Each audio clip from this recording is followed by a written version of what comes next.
سلام، اینجا سیک اکته. یو، ما اینجا چیکار میکنیم؟ چی شده بچه ها؟ ما اومدیم اینجا که چیکار کنیم؟ نه بگین شما.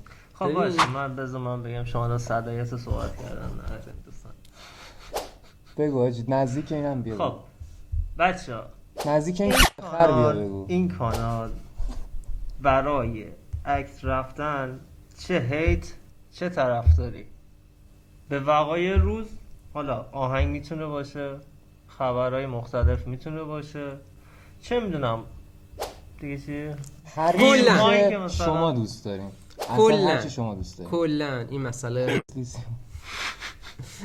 اینجا خیلی همه چی بدا هست، یعنی اینکه کاملا 3 تا آدم مختلف با 3 تا دیدگاه مختلف. من مطمئنم ولی دیرامون یکیه.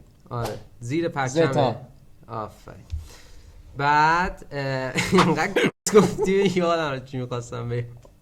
میتره کنیم دیگه. خلاصه اینجا قراره چیکار کنیم؟ قراره اینا همش حذف می‌کنم بچه، نگران نباشید، تحت کنترل من. حذف نکن آجی، سوبرش حال نمیده که. خب اینجا 3 تا دیدگاه مختلفیم و مطمئنم در طول برنامه ها با ما کاملا آشنا میشه که ما 3 تا چقدر کسپرتیم. 3 تامون هیچی نمیفهمیم با نظریات این مختلف. این 2 تا کسپرت هم من اصلا کسپرت نیستم، اینو متوجه میشین خودتون. همین الان یکم از شخصیت دوست عزیزمون رو همین که گفت کسپرت نیست، کسپرتیشو نشون میدیم. کسی که قبول نکنه کسپرت نیست کسپرته. خب دیگه یه معرفی کنیم و بعدم سری سیک برنامه رو بزنیم. ما کیم اینجا حالا؟ من شیخم، خود شیخم. I'm a sheikh. I'm a sheikh.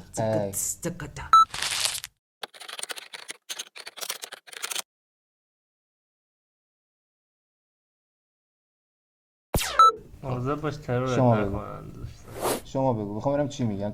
داری حرف بزنی بگو دیگه. خب دوستان نزدیک واسا دیگه برخلاف ظاهرم و اسمم با من دلغک نیستم، ولی بهم میگن دلغک دیگه، چیکار کنم؟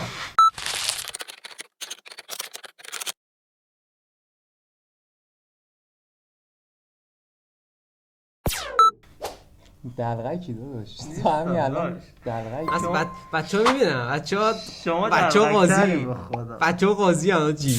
باش تو کامنت ها بگید.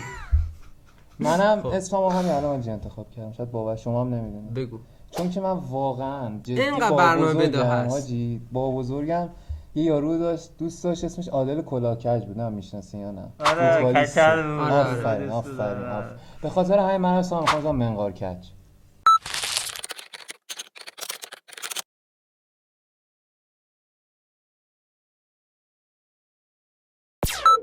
منقارکش. من منقار یا منی صدات میکنم. بیام منی که خیلی آجی تو منقارت کج نیست. چیم کجه؟ مات. خب اوکی. همین حرف ازم قشنگ‌ترین چیز بود که تمامش کنیم برنامه رو. اصلا نه همین چیز مشخص، من اصلا خودم معرفی نکردم. خل تعطیلی ها داشتی شعر بودی اسکول. ببخشید یکم داشت نه عوارض نداره خودتون. اوکی بچه نکشید. اصلا نکشید، حالا آشنا میشید. نه همینی که میگه نکشین خودش. خب نکشید. آقا تمامش کنیم. اینو تو ندیدم بچه‌ها. این صورتیه دیگه، پگا هم نیست اسمش ولی صورتی. خب اینجا اپیزود 0 بود. تو اپیزودهای بعدی با ما همراه باشین. اگه نظری چیزی دارین، دوست دارین درباره موضوع خاصی بهش اکت بریم ما به ما بگین، حتما در سریع‌ترین زمان ممکن اپیزودش آماده میکنم. سریع‌ترین خدا اومد. با برنامه کانال هم کاملا مشخص، یعنی آشنا میشین در طول آره مسیر. ببین یه منظمی توی نامنظمیه تقریبا. آره. یعنی نامنظم است ولی منظم، یعنی مثلا هفتگی ریلیز داریم، همش اوکیه. حالا نگو شاید یه 2 روز یه بار آره سیکیمش کردی. خب نه یعنی اول کانال دیگه برام میخوام بیام بالا و باید 3 داستانا رو بچینیم، ولی بدون اینکه منظم حمایت کنید از ما دیگه. امیدوارم از کارامونم خوشتون بیاد که مطمئنم میاد. خدا